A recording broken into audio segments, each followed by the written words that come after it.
It's 10 p.m. on a Tuesday night in the early 90s. Where are you? You're probably sitting your ass in front of the TV about to take in a terrifying viewing of a new episode of Tales from the Crypt. I know you probably aren't being some weird child crawling on all fours like some kind of animal trying to hide under the coffee table or behind the couch to watch whatever horror show your mom is watching. Or maybe you were. The series premiered on June 10th, 1989. The show is hosted by the Crypt Keeper, voiced by John Kassir. Every week, a new episode would air and tell a tale based on the show's comic origins, starting with entertaining comic series Tales from the Crypt, along with other titles The Haunt of Fear, The Vault of Horror, Crime Suspense Stories, Shock Suspense Stories, and Two-Fisted Tales.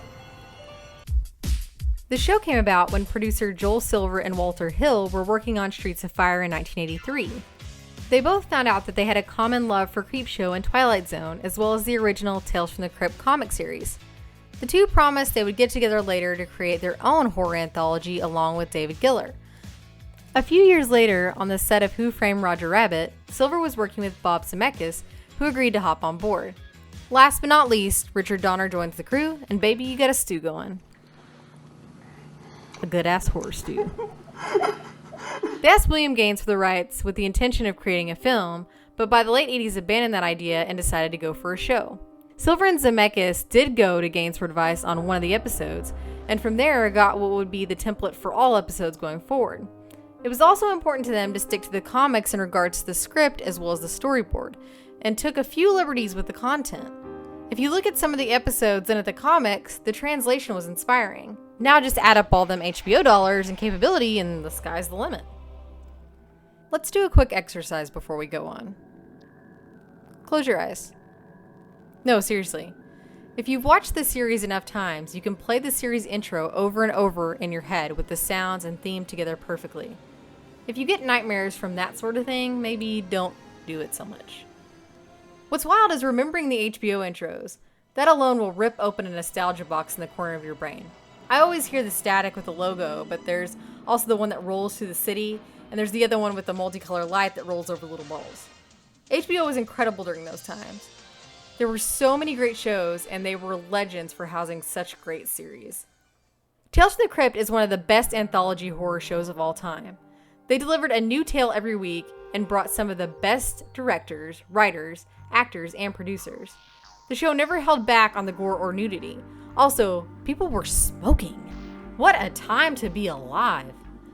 Seriously though, outside of fuzzy Skinamax, this might have been the first time that you saw certain uncovered body parts. And no, I do not mean the shoulders. Tales from the Crypt was badass in the way that badass used to mean something. The series had so much going for it.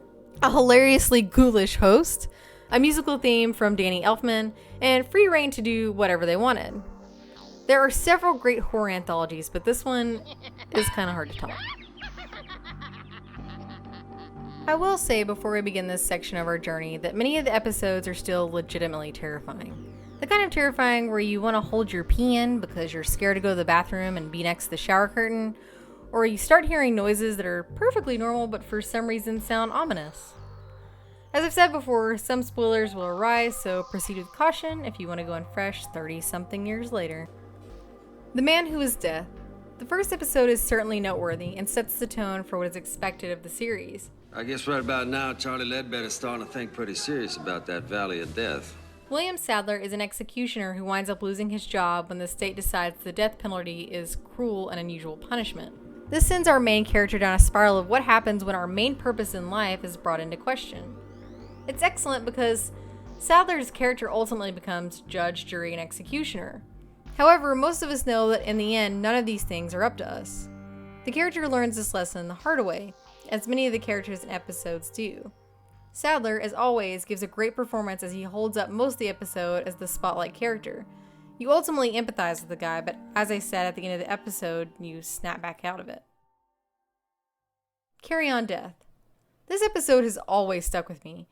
It stars Kyle MacLachlan as a career criminal who's on the run after a robbery. One of the first things you notice is when he's driving out of this small town, there's a hand-painted sign warning, 70-mile desert, stock up on gas and water. MacLachlan, high on adrenaline and cockiness, has disregarded this large sign completely. This is where you realize something very terrible is about to unfold. The battle with the cop and the journey afterward is just unbelievably stressful. Walking through a desert with nothing around and you've got a dead cop handcuffed to you is beyond the average nightmare scenario. McLaughlin plays it all the way through to the end, and it just leaves you with the fear of being lost and stranded in whatever the worst scenario is that might be. Death of some salesman. Tim Curry can do no wrong. He plays not one but 3 characters in this episode. If we've learned anything in our cinematic lives, it's that Tim Curry can bring terror in many forms, and this episode is his opus. But you said you loved me. Yes.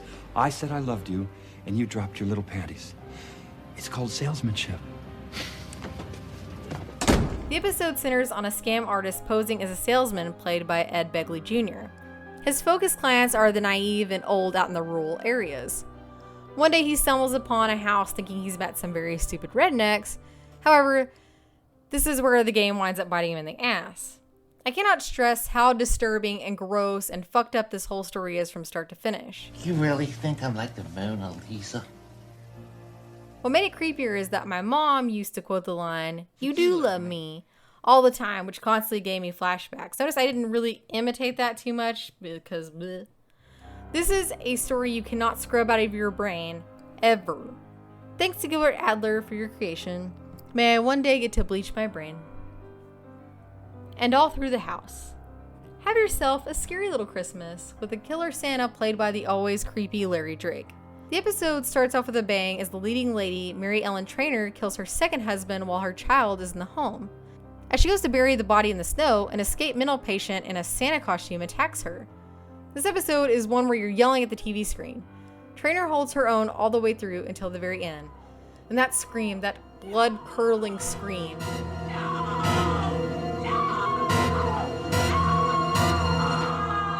That bit was actually suggested by one of the creators of the original comic, William Gaines. Thing from the Grave. So this episode and another one, Till Death, both from season 2, go hand in hand for me. They both end up giving us some of the best practical effects.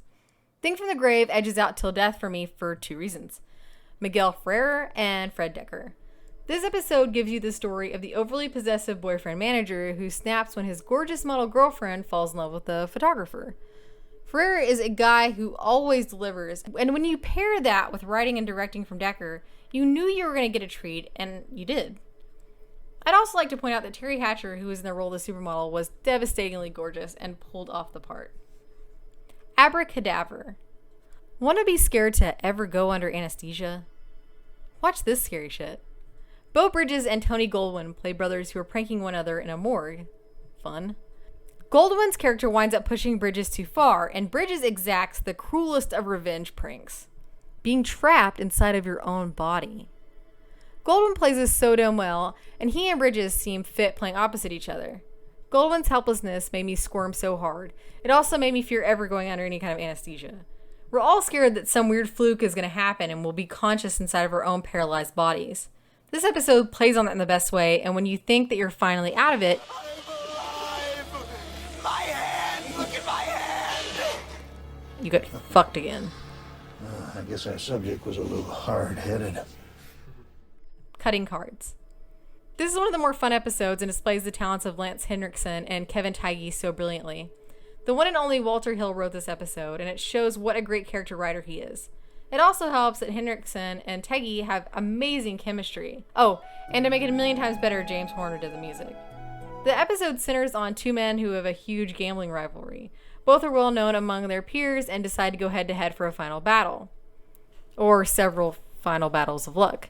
Turns out neither one of them have any luck, and they end up battling it out the loony bin or hospital together forever. Almost feels like a love story.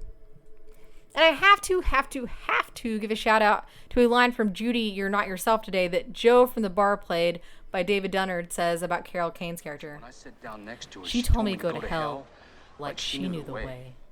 Dunnard's delivery at that moment is spectacular.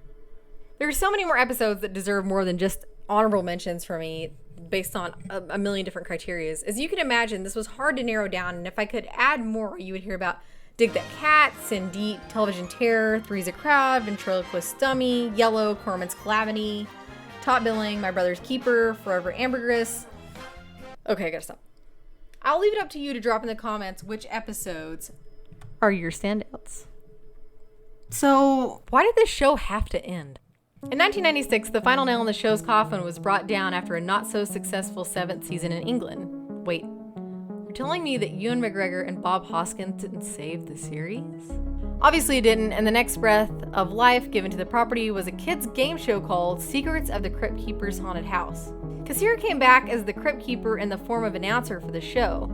It only lasted a whole year, ending in 1997. The show was basically a blend of CGI and physical challenges, with the Crypt Keeper telling little kids what losers they were in between. Remember the days of physical challenge shows? Can we bring those back, please? I want to win a set of encyclopedias or some BK nights or a mountain bike. I remember at the end, you would stack up all the skulls you got on the pikes and whoever got the most was a winner. Time to go to space camp or the Stanley Hotel or whatever the grand prize was. Hey, did you know that back in 1993, Legends of the Hidden Temple was originally set to be a haunted house show where you could go through this whole house and monsters would pop out during different times and scare you? And then if you made it all the way through, you were the winner. But yeah, that didn't happen because they were not into the monster idea, but 4 years and a more than memorable show later, seems like they were. During the show's run in 1993, an animated series was created as a spin-off called Tales from the Crypt Keeper, which most of you probably seen. You might recall the show as it was an extremely toned-down version of the HBO series. They employed a child psychologist to help review the scripts to make sure they were tame enough for children. Everyone learns a lesson in the episodes, but they aren't as gruesome as its adult live-action counterpart. After 2 seasons, it was shut down but had a last gasp in 1999, then was rebranded as New Tales from the Crypt Keeper because adding new to everything makes it different. That version was dumbed down even more due to the new FCC regulations at the time. Boo. After 13 episodes, the interest was gone and it finally died out. Another show, Two-Fisted Tales, after the EC comic, aired a pilot episode on Fox, and the studio ultimately passed. Episodes to be aired were Yellow, King of the Road, and Showdown, which were then broadcast by HBO as Tales from the Crypt episodes. In 1997, a spin-off titled Perversions of Science got time on HBO with a super sexy robot mascot named Chrome. This lasted 1 season, then poof, it was gone. A radio show was put out in 2000 by Seeing Eye Radio, an online sub of the Sci-Fi Channel, which intended to put out 13 episodes to start with, but only did 8. You could stream the episodes for free with Real Audio. Real Audio? I used to stream clips of South Park on that thing. Maybe later I'll play the Tales from the Crypt score on Winamp. Winamp. It really whips the llama's ass. Reruns were shown in super soft versions on Fox between 1994 and 95 under the title Prime Time Tales from the Crypt, which is kind of fucking stupid. CBS played it for 1 whole year in 1997. It also has aired on channels like Sci-Fi, Chiller, and FearNet. Chiller was the shit. Now it's been replaced with Shudder, which is now the new shit. Wait, what about the movies? We gotta save the best for last, right? So, Demon Knight is fun. Second best film Billy Zane has ever done. First best, The Phantom. Fight me. That was probably one of the best things I ever saw in 1996. That probably says more about me than the quality of films that came out in 1996. Kids, in the 90s, Billy Zane was a mood. Hell, he still is. Have you seen the guy's posts on Instagram? I mean, do yourself a favor. Okay, Demon Knight is all over the fucking place. It's like a fever dream after too much Mountain Dew and... Oh, who remembers Crotch Lightning? Everyone raise your hand. My hand is raised because that shit was wild. It's to tell the truth though, it's a great ride and a great movie. Just so much fucking fun. Bordello of Blood stars Dennis Miller, Corey Feldman, Chris Sarandon, and that's all you need to know. Just kidding. Bordello of Blood is just as fun as Demon Knight, at least in my humble opinion. If you know anything about Tales from the Crypt, you know what you're getting into here. It honors the drive-in oath of blood, beasts, and breasts. So what's not to like here? Vampire whorehouse, Miller and Sarandon packing electric guitars and super soakers filled with holy water, more William Sadler. Sign me the fuck up. Side note, why is Chris Sarandon so goddamn devastatingly handsome? Even now. What the fuck black magic potion has he been drinking for God knows how long?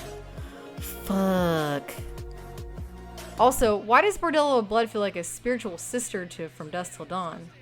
Because apparently From Dusk Till Dawn was originally plotted to be a sequel to Demon Knight. However, due to disagreements, Quentin Tarantino and Robert Rodriguez moved on down the line. Oh, and The Frighteners from Peter Jackson and Robert Zemeckis was supposed to be the final part of the trilogy, but obviously that also fell through. One of the most promising Tales movies was Dead Easy, aka Fat Tuesday, from Richard Donner, which was a zombie flick set in New Orleans. It was slated to come out Halloween in 1996, but then it was dropped. The script apparently had lost the essence of what Tales from the Crypt was. The scare factor was there, but it lost the element of finding its own humor. The plot centered on a man who was trying to figure out what happened in his past, and how memories of his past will bring on a malevolent entity if the memories are ever recalled. The script promised a bad guy that we've never seen before that would scare us shitless. Where the fuck is this movie? Rumor has it was shot, so whoever has that, or some kind of script, could you please help a gal out? Instead of Dead Easy, we got Ritual, the not-so-official third film of the trilogy, and everyone knows what happened with that. And if you don't, then just don't worry about it. Both movies feel like their own thing rather than something connected to the Tales from the Crypt series. This isn't a problem really, but what do you do when the series you're already making has movie-quality episodes to begin with? Put that thing down, flip it, reverse it, and then add more Billy Zane because his talent is limitless. You can't see me, but I'm winking. Look, if you don't go on a 4-hour tangent about Billy Zane, then you're doing it wrong. Do you guys remember when Tales from the Crypt was supposed to be resurrected by M. Night for TNT's 2-hour horror block? Does anyone remember we were supposed to get a 2-hour horror block? Guess what? As you already knew, it seems both of these things never happened. I'm not all that depressed about it. However, I do think it deserves another shot, especially with the horror talents we have now. Also, if it doesn't have the Crypt Keeper involved, then it's probably already a pass. Right now, it all just seems like a dream since it was passed on in early 2011 and then rights issues caused the hang-up in 2016. I was really excited about the potential of having a horror block though, but instead I got reunited with Joe Bob Briggs, and so the world feels kinda right again. It's nearly impossible to watch Tales anywhere in its entirety due to the complicated, nightmarish rights issues I briefly mentioned, which happens to be the same reason why no one can bring it back. The best thing you can do at this point is watch the DVDs.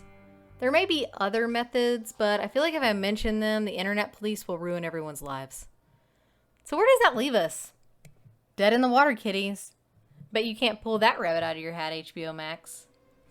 I fucking love a good horror anthology series. And this one was basically the gateway drug for me to all the rest of them with nods to Tales from the Dark Side and Creepshow, which we will get to. I think Tales from the Crypt elevated what the horror anthology could be, or rather it studied with the best scholars and dunked on everything else that followed. It was gross and you were laughing at that shit that would normally get you the stink eye.